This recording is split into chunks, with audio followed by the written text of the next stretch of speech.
The Montessori movement. Interest in the Montessori method grew in many parts of the world. By 1912, the Montessori method was officially part of the educational program in Italy and Switzerland, and it had been adopted by the school system of London, Stockholm, and Johannesburg. There were Montessori schools in many European countries, as well as in the United States, India, China, Mexico, Japan, Australia, and Argentina.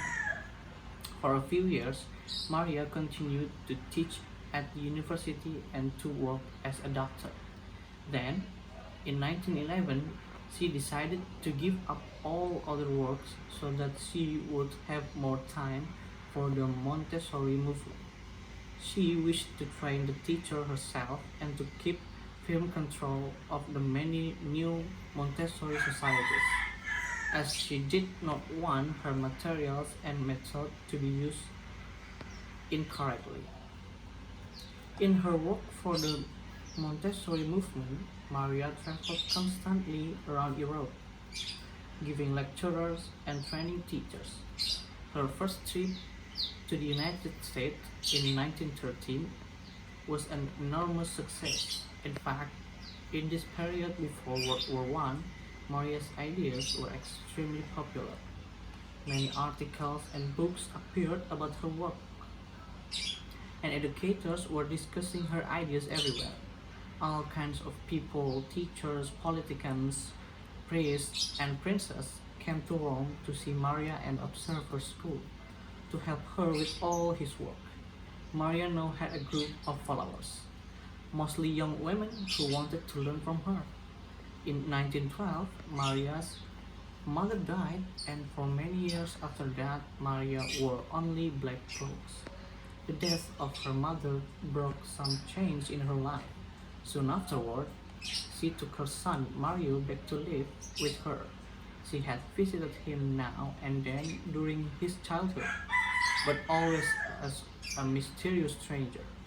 One day, when he was 15, Maria came to his school, and he guessed somehow that she was his mother.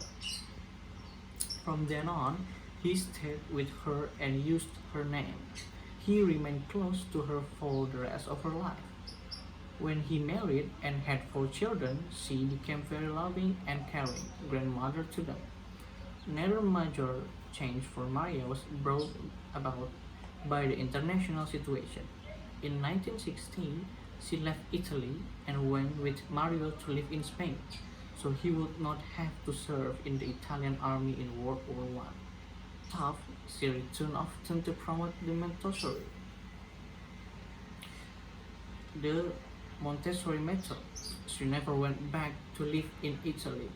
Her home remained in Spain until 1936, when she moved to Holland. Then in 1939, she traveled to India and remained trapped there for 7 years during World War II. Afterward, she returned to Holland, where she died in 1952 at the age of 82. Though Maria continued to work for the Montessori movement until her death, interest in her method died down in her later life. She did not live to see how her ideas become popular once again in 1916. Thank you.